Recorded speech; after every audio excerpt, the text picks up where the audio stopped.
Assalamualaikum warahmatullahi wabarakatuh. Jadi kali ini penulis ingin bahas soal mengapa ya sampai kok Honda itu mati-matian menolak atau nggak mau mengakui bahwa rangka ESAF yang sekarang itu mudah berkarat, dan kalau sudah berkarat itu rawan sekali patah. Karena rangka yang berkarat itu nggak cuma yang model ESAF. Jadi yang modelnya bukan ESAF, rangkanya Honda PCX 160, rangkanya ADV 160 itu juga berkarat. Masalah toh kalau ternyata semua rangka itu berkarat. Cuma yang di ESAF kasus karatnya lebih parah, karena karatnya sampai bisa merusak, sampai mengurangi kemampuan rangkanya. Jadi struktur rangkanya, kekuatan rangkanya jadi jauh berkurang kalau sudah karatan. Sudah ada beberapa kasus patah. Jadi problem utamanya adalah karatan yang bisa bikin rangkanya patah. Dan patahnya itu seringnya ditunjukkan ketika motor sedang dipakai.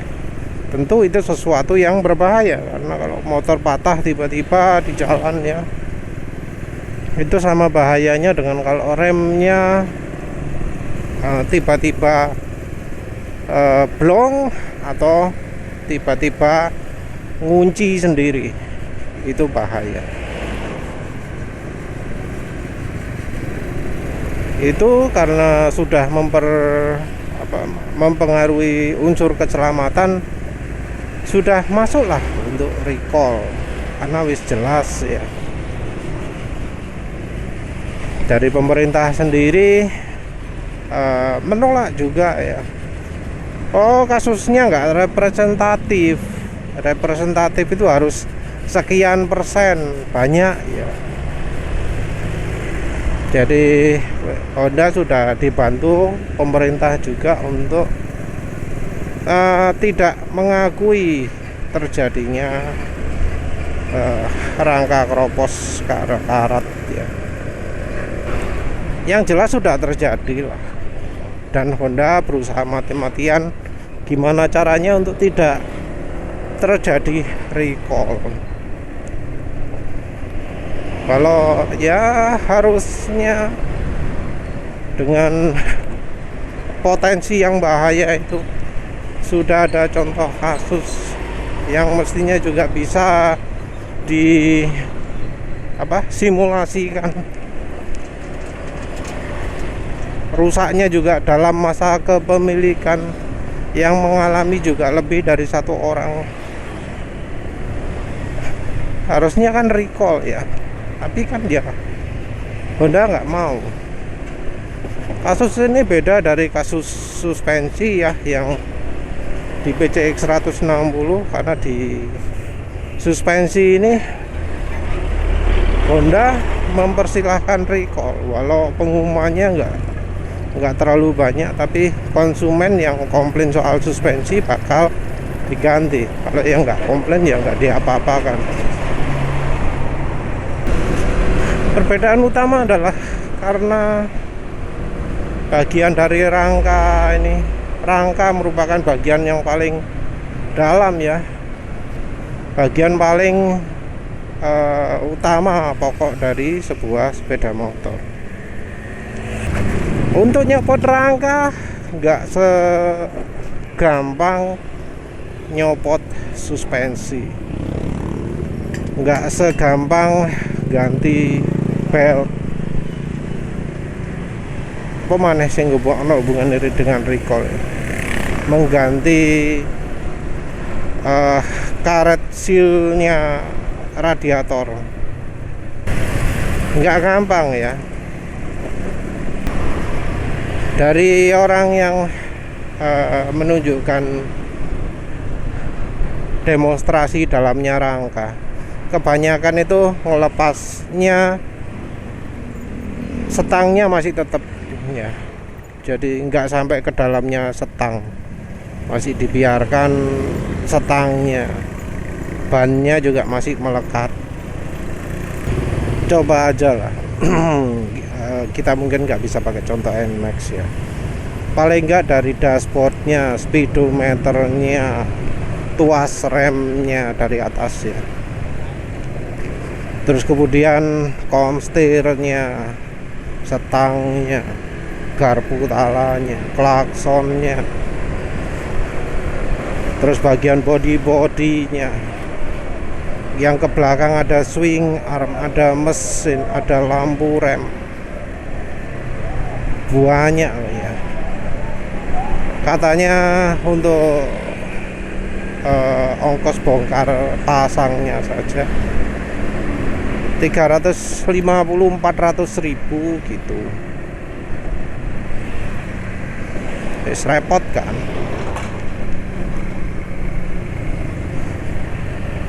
Itu belum menghitung waktu pengerjaannya. Anggap aja kalau servis normal bisa setengah jam, seperempat sampai setengah jam ya. Nah ini bisa setengah jam sampai 1 jam hanya untuk bongkar satu motor saja. Luar biasa loh ya.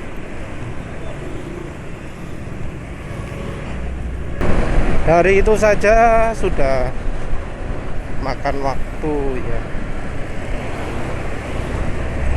Kalau misalnya prosesnya 1 jam, berarti ya lama ya, karena misal di satu bengkel ahas ada 4 orang mekanik, maka anggap aja kerjanya 6 jam, sehari mungkin cuma 25 sampai 30 maksimal mungkin ya. Itu maksimalnya deh. Padahal yang namanya mekanik pastinya harus menangani pelayanan servis biasa juga. Ini bakal membuat bengkel sangat sibuk. Dari Hondanya ya tentu harus menanggung kerugian dari dealernya kalau memang ingin dealernya ini tetap terjaga.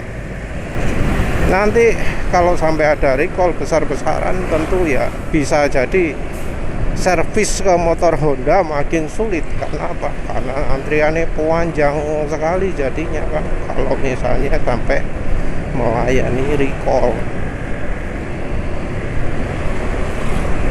Biayanya untuk Honda ini jelas luar biasa, karena ya harus nanggung kerugiannya dealer kan ya. Servisnya berkurang, pemasukannya dealer berkurang karena harus menanggung biaya pengurusan recall ini.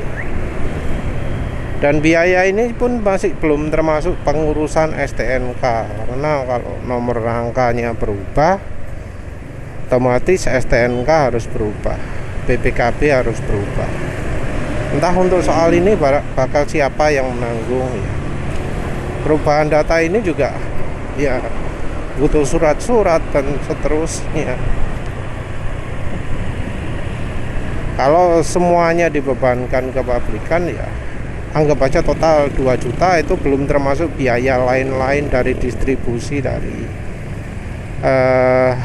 pemanggilan, karena kan yang namanya konsumen kalau recall beneran kan harus diumumkan, konsumennya harus diberitahu kan, ya apa, secara etikanya seperti itu, konsumen dipanggil. Tapi kalau sekelas Honda guys, mustahil lah memanggil konsumen. Paling ya pengumuman di koran, di TV, di YouTube sehari tok selesai. Kalau ada yang nggak tahu ya sekarepmu salamu diwe gitu ya.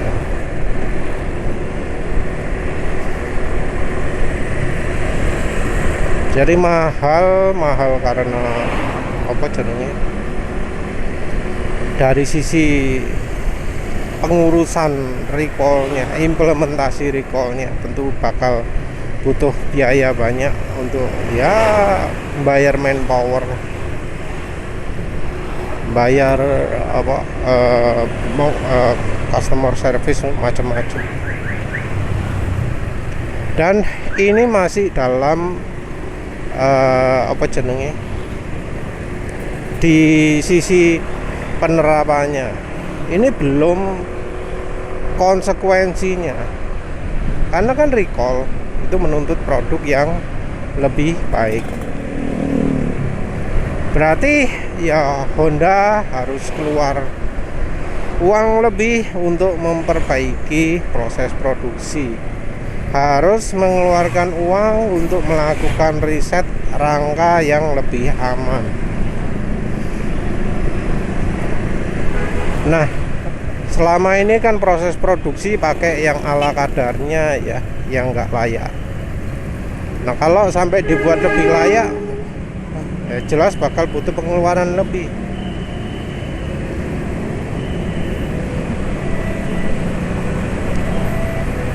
Misal ya, kalau misalnya motor baru sudah menghitung macam-macam gitu ya, kehitung motornya untung kalau dijual 18 juta.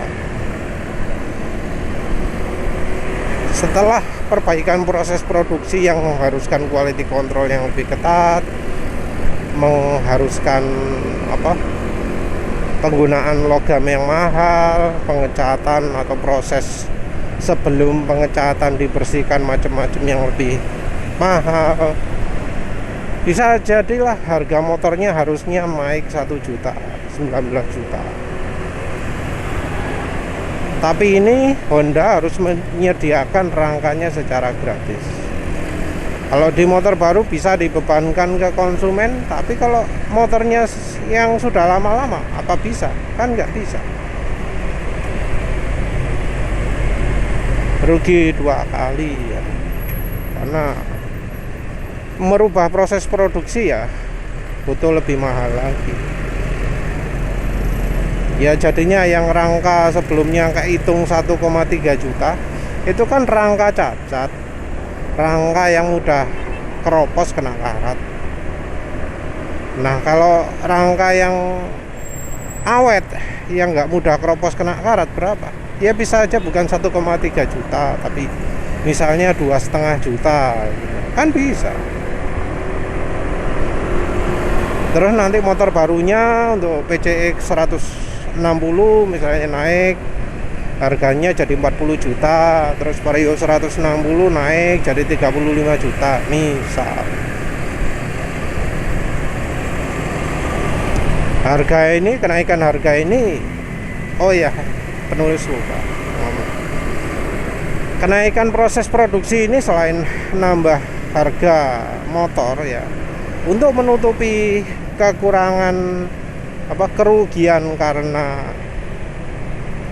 Honda harus mengeluarkan biaya untuk recall macam-macam untuk semua motornya yang ya sampai 10 juta unit gitu ya. Uang dari mana?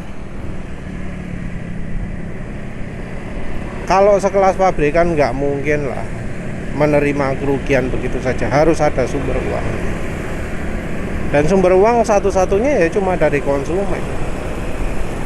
Nggak akan kemudian terus pemerintah nyorak kayak sam ini ya, saken awakmu ya, nggak mungkin. Pasti dari masyarakat. Dan caranya apa? Harga motornya dimahalkan. Mungkin Honda Beat jadi 25 juta, Vario 35 juta, PCX 40 juta. Nanti untuk konsumen yang betul-betul setia, betul-betul percaya ya, walau bolak-balik dibujui, walau bolak-balik di oroti ya, harus banyak uang, bayar uang banyak untuk servis dan lain-lain, tapi masih merasa oh Honda ini merek yang pantas dikasih uang gitu ya, rela gitu ya, itu bisa terjadi.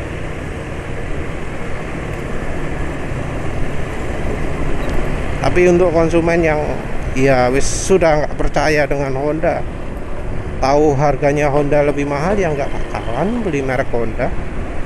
Untuk apa kan ya? Karena Honda sekarang sudah nggak punya nama.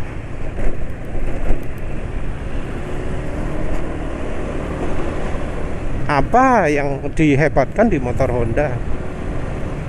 Disebut awet? Ya nggak juga. Bebas masalah? Ya nggak juga. Paling irit? Ya nggak juga. Paling bertenaga? Ya nggak juga. Jadi apa mana ya, kayaknya yang itu aja wis sudah sangat luar biasa ya. Kalau yang hubungannya dengan nama itu kan cuma pendapatnya orang-orang Honda, orang-orang influencer yang dibayari Honda, yang ditraktir Honda. Kalau masyarakat sendiri ada recall ya no problem, yang penting motorku enak, api gitu ya. Waktu recall gratis gak apa-apa, tanda pabrikannya tanggung jawab. Justru untuk konsumen itu kalau pabrikannya ngeles, pabrikannya kabur, nggak mau tanggung jawab, ya itu malah nama pabriknya buruk.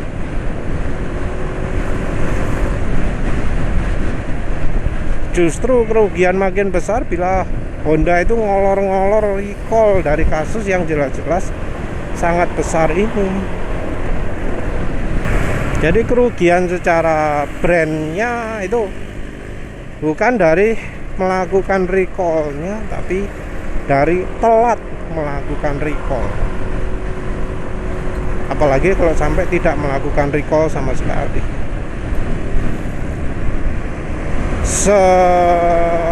Sesabar-sabarnya konsumen ya, kalau dibegitukan ya nggak terima lah untuk yang tahu-tahu. Apalagi ketika konsumen tahu harga bekas motor Honda jatuh drastis ya, bahkan sampai orang yang jual beli motor bekas saja emoh beli motor Honda. Wah itu vonis mati, karena orang Indonesia itu beli motor Honda itu karena apa? Harga jualnya mahal. Kalau harga jualnya anjlok, ya itu vonis mati kalau di Indonesia. Honda sendiri ya nggak bisa lari dari recall ini, karena yang memutuskan untuk memberikan rangka yang tidak layak ya, rangka yang mudah karatan, yang kalau sudah karatan itu rangkanya resiko patah, itu kan yang memutuskan adalah Honda.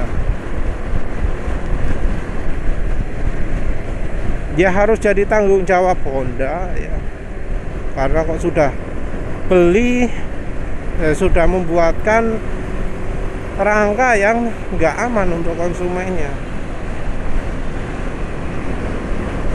Kalau ada yang ngomong konsumen harus ikhlas, kalau beli motor ada konsekuensinya, ada ketidaksempurnaannya, itu macam-macam. Yang pertama, ketidaksempurnaannya itu apakah sesuatu yang disengaja atau tidak disengaja? Kalau dari kasus-kasus ini, dari banyak bukti-bukti ini, jelas kan ya bahwa cacat produknya ini terjadi disengaja, bukan merupakan ketidaksengajaan. Ini karena kesengajaan, udah pilihan dari desain. Emang direncanakan motornya cepat rusak, tapi ini kebablasan sehingga terlalu cepat rusak. Terus yang kedua adalah, apa emang konsumen sudah dikasih tahu bahwa motornya ada penyakit kayak gitu? Apa konsumennya sudah diberi pilihan, kalau Anda beli motor ini maka resikonya rangkanya akan cepat karatan? Nah, kalau konsumennya nggak pernah diberitahu seperti itu, nggak pernah dikasih tips-tips, misalnya ya di dalam buku manualnya, ini rangka ESAF ini gampang karatan, kalau karatan bisa keropos, Jadi konsumen diwajibkan setiap bulan sekali bongkar bodi untuk cek karat keroposnya. Nah, kalau ada petunjuk seperti itu ya, bolehlah orang-orang influencer yang pro pembohong, pro penipu itu ngomong, oh konsumen ya sudah menanggung resikonya, tahu beli merek kayak gini, cari punya ciri seperti ini, ya harus nerima cacatnya. Ya boleh lah kalau cacatnya itu diberitahu. Masalahnya kan enggak, konsumen sama sekali tidak tahu. Penulis ya lihat banyak cerita di YouTube ya, wah seneng rangkanya ternyata punya aku belum karat, tapi begitu dibuka dilihat sentolop bagian dalam rangkanya berkarat, wah sedih. Ya mau gimana kayak gitu kan, jadi khawatir toh konsumen. Kalau terus Honda ngomong, wah wis nggak ada yang namanya karat, itu bukan karat, itu silikat. Iya wis, konsumen ya pasti marah, naik pitam. Kalau sudah naik pitam, wis jangan harap nasib Honda bisa baik di Indonesia. Ya wis lah, itu saja. Terima kasih udah menonton. Assalamualaikum warahmatullahi wabarakatuh.